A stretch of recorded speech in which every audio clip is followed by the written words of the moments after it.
I almost kissed him once.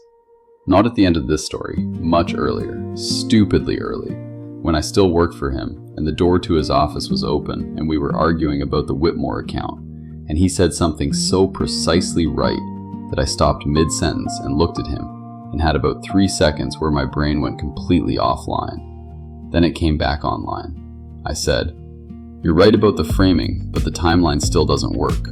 He said, "I know, fix the timeline." That was it. That was the whole moment. He went back to his documents and I went back to mine, and we never mentioned it because there was nothing to mention. Nothing happened. But I thought about those 3 seconds for a long time afterward, more than I should have. Which is why I'm telling you that first, because I want you to understand that what I'm going to describe wasn't simple and it wasn't clean, and it definitely wasn't the version where someone makes a smart decision and everything works out the way they planned. I made a bad decision. It just happened to turn into the right one, which, I've learned, is a different thing. His name was Nathan Cross, and I knew about his firm for almost 2 years before I ever thought about working there. This is the honest version. I wasn't looking for a new job. I was 3 years into a role I was good at a company that was reasonable and unremarkable, doing work that was fine. Fine. That word kept appearing in my private accounting of things. The meetings were fine. The clients were fine. My office had a window that looked out at another building, and every morning I would sit down and think, fine. My friend Daniela, who had interviewed at Cross & Partners the previous year and turned it down, described the work as extraordinary. She said this flatly, the way you say something when you're still a little annoyed that you said no to it. "What about him?" I asked. "Him? Cross." She thought about it. "The kind of person who makes you want to work harder," she said finally, which sounds good, and mostly is. She picked up her wine. I just wasn't sure I wanted to find out what it felt like when that stopped. I stored that. 6 months later, I was sitting in his conference room waiting for an interview I had applied for on a Tuesday night after 2 glasses of wine and a particularly fine day at work. I want to be honest about that too. I applied slightly impulsively. I almost withdrew the application twice. I didn't withdraw it because the work was genuinely exceptional, and because I was tired of fine, and because, and this is the part I wasn't completely honest with myself about, I was curious about the person Daniela had described the way she described him. Curious is a safe word. It's the word you use when you don't want to use a more accurate one. He was late. Not rudely late, 6 minutes, which at this level means a call ran over. But I had been sitting in the glass-walled conference room for 14 minutes total, and I had gone through my notes twice, and then put them away, and then taken them out again, and I was on my 3rd glass of water when the door opened. He was taller than I expected. That's the first thing I noticed, and I noticed that I noticed it, which already told me something I didn't want to be told. He apologized for the delay, quickly, without making a production of it, sat down, opened my folder, read the first page for what felt like a long time. "You spent 18 months on the Henderson restructuring." He didn't look up. "The supply chain work. Who gave you that assignment?" "I found the angle myself. It wasn't assigned." He looked up then. "Why?" "Because everyone else was looking at the debt structure, and the debt structure wasn't the problem." He closed the folder. "What was the problem?" And we were off. I can't tell you exactly when, during that conversation, I realized I was in trouble. It didn't happen at once. It was more like when you're walking and you step on something slightly uneven, and your body makes the correction before your brain has registered the stumble. My brain registered the stumble about 40 minutes in. We were talking about a case I'd been on the year before. He asked a question that went one layer deeper than I expected, and then another, and then a third. And at some point, I stopped answering from the prepared version of myself and started answering from the actual version, which is not something that happens in interviews, usually. I noticed the shift. I noted that I was noticing it. And then I kept going anyway, because the conversation was better than anything I'd had at work in a year and a half, and I was tired of fine. And that was the impulsive part of me making a decision. The careful part of me was going to spend the next 2 weeks second guessing. I spent 11 days making lists. The lists were thorough. That's my default mode when I'm trying to not do something I already know I'm going to do. I make very detailed lists to make the doing of it feel like a decision rather than a foregone conclusion. On one side, the work, which was exceptional, the team, which was good, the compensation, which was significantly better. On the other side, one item that I kept writing in different ways as if rephrasing it would change what it was. The thing I felt in that conference room. I am 36 years old. I have been working for 14 years. I am not naive about what it means when you have a conversation with someone and you lose track of time and you drive home afterward thinking about things they said that had nothing to do with work. I know what it means. I sat with that knowledge for 11 days. On the 12th day, I called and accepted. I told myself the work was the reason. The work was a reason. It genuinely was the best work I'd seen in years. I wasn't lying about that. I was just also not being fully honest about what else it was. And I knew that. And I went anyway, which is the decision I'm not proud of. Not taking the job. That part worked out. The not being honest with myself part. That's the thing I'd do differently. The first 3 months I was very good. Nathan was exactly what the work suggested he'd be. Precise, direct. He held a standard that required effort, and the standard was clear, and he never moved it on you after the fact. I also noticed other things, smaller things. The way he remembered details from conversations that happened weeks earlier, not because he was performing attentiveness, but because he was actually interested. The way he'd push back on my thinking in a way that made me think harder, rather than made me feel corrected. I noticed these things the way you notice something you have decided not to do anything about. Then there was the evening with the Whitmore account. It was late. Everyone else had gone. We were in his office going over projections and we disagreed about the framing of a recommendation. I thought he was prioritizing the elegant version over the accurate one, which is a criticism I had never made to a senior person before, and which came out of my mouth before I had properly decided to say it. He looked at me. "Say that again," he said. You're framing the recommendation around what the board wants to hear. The accurate recommendation is harder to sell. Silence. You think I'm softening it. I think the current version lets them off the hook. Another silence. Longer. I had time to become aware that I had possibly just ended my employment. "Show me," he said. So I did.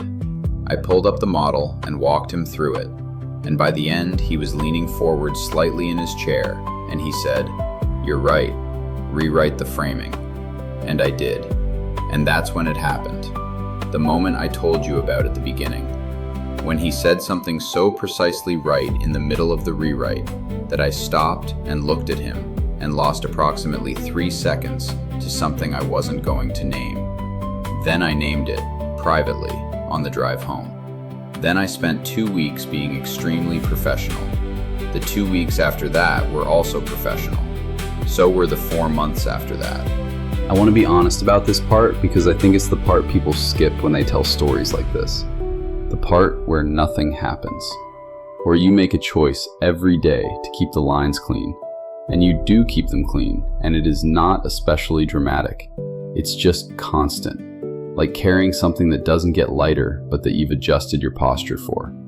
I had a rule. Stay 1 register above where I actually was. If I was warm, be professional. If I was interested, be neutral. 1 register above, always. It worked. Mostly. There was one afternoon in November, the week before Thanksgiving, when it almost didn't work. We were the last 2 in the office. He made 2 cups of tea, set one on my desk. He knew how I took it because he'd seen me make it a dozen times and he'd remembered. He said, "Difficult week?" I said, "Productive." That's not what I asked. I looked up from my screen. He was looking at me with an expression that wasn't the professional one, not the managed version, the actual one. "Difficult in the way that good work is difficult," I said, "not in any other way." "Are you sure?" And this is the moment I'm not proud of, not because of what I did, because of what I almost did. I almost said something true. I had the words in my mouth, the actual ones, and I could feel them there. And for about 4 seconds, I was genuinely going to say them. Then I swallowed them. "I'm sure," I said. "Thank you for the tea." He went back to his office. I sat at my desk for a minute. Then I emailed him a question about the Whitmore follow-up, and we spent the next 2 hours working, and it was good and real and exactly what we were, and it was enough. I told myself it was enough. I told myself that for another 4 months. February brought the Ashworth project, a hotel renovation, complex brief, interesting client, not the firm's usual work. Nathan took it because, as he said in the all hands, the problems that don't fit our usual categories are usually the ones worth having. He put me on it as lead, full project ownership, reporting directly to him, but with the latitude to run it the way I thought it should be run. First time he'd done that, given me something entirely mine. I went home that evening and stood in my kitchen for a while without turning the lights on. I was trying to figure out what it meant. The professional version. He trusted my judgment. Normal professional development. People got promoted. This was that. The other version. He was giving me something deliberate. A space. Room to be excellent without the question of our dynamic hanging over every decision. Both versions could be true. I stood in my dark kitchen long enough to understand that I wasn't going to resolve this, and turned the lights on and made dinner, and thought about the Ashworth brief instead. The project ran 11 weeks.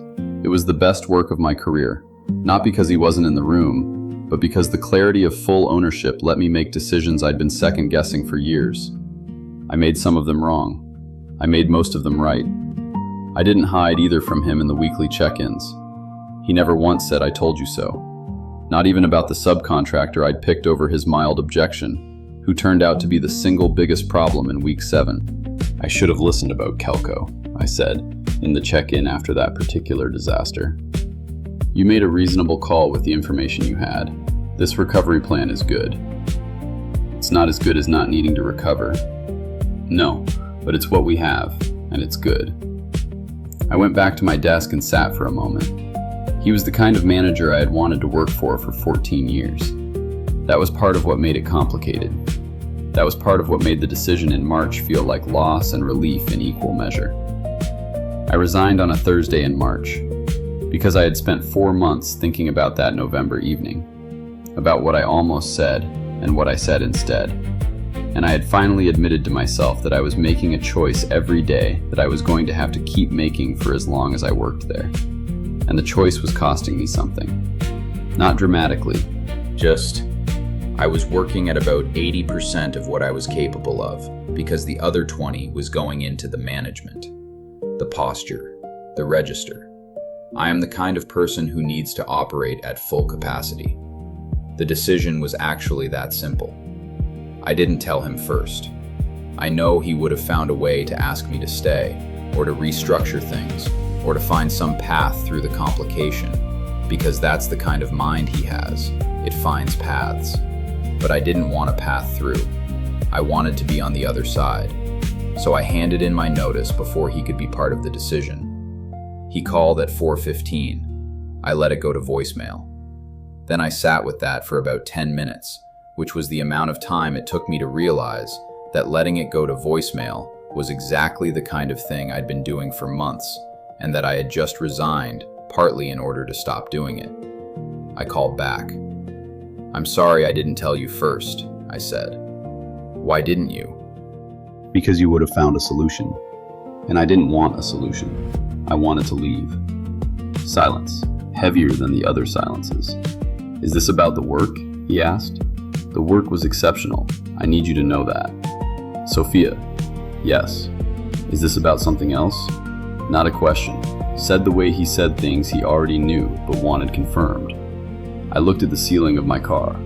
"Yes," I said. "How long?" "Long enough that leaving is the right call. I could. There are options." "Nathan, I made my decision." "Okay," he said. "Okay." A pause. "Can I call you? In a few weeks? When this is less?" "Yes. Yes, call me." I hung up, sat in my car for a while. The thing I hadn't expected was that saying it out loud to him, even like that, sideways, in the negative space of a conversation about work, was the most relieved I'd felt in months. Not happy, not resolved, just honest. Which, I've learned, is sometimes enough to start with. He called 6 weeks later, Sunday afternoon when I was repainting my kitchen, which is what I do when I'm processing things I haven't entirely finished processing. Paint on my elbow, standing on a chair, his name on the screen. I answered. "You're painting something," he said. "How do you know?" "You sound out of breath and slightly elevated. You climbed something." "A chair, my kitchen." "Are you still on the chair?" "Yes." "You should probably get down." I got down. We talked for 2 hours. Not about work, not about the thing we'd circled for a year, just about everything else first. The way you do when you're feeling out whether something is still possible after you've blown it up a little. His mother had been ill. My new consulting work was going better than expected. He'd been reading the book I'd recommended 8 months ago and had opinions about it. He had a lot of opinions. I'd forgotten how good that was. At some point, the conversation slowed down in the particular way conversations slow down when they've arrived somewhere. "I should have said something," he said. "We both should have. I was waiting for you to. I know. That was also on me." It wasn't a neutral situation. The power thing was real. "Nathan, yes. I know. I know all of that." Pause. "So do we just say it now? Out loud? Like people?" A beat. I could hear him almost laugh. "I think we probably should," he said. So we did. It was slightly awkward. We talked over each other once. He started a sentence and abandoned it, and started it differently, and the second version was better. It wasn't like the stories. It wasn't a moment. It was 2 people on the phone, one of them standing in a half-painted kitchen with a roller in her hand, saying something true for the first time. Which is more or less how it always goes, if you're lucky.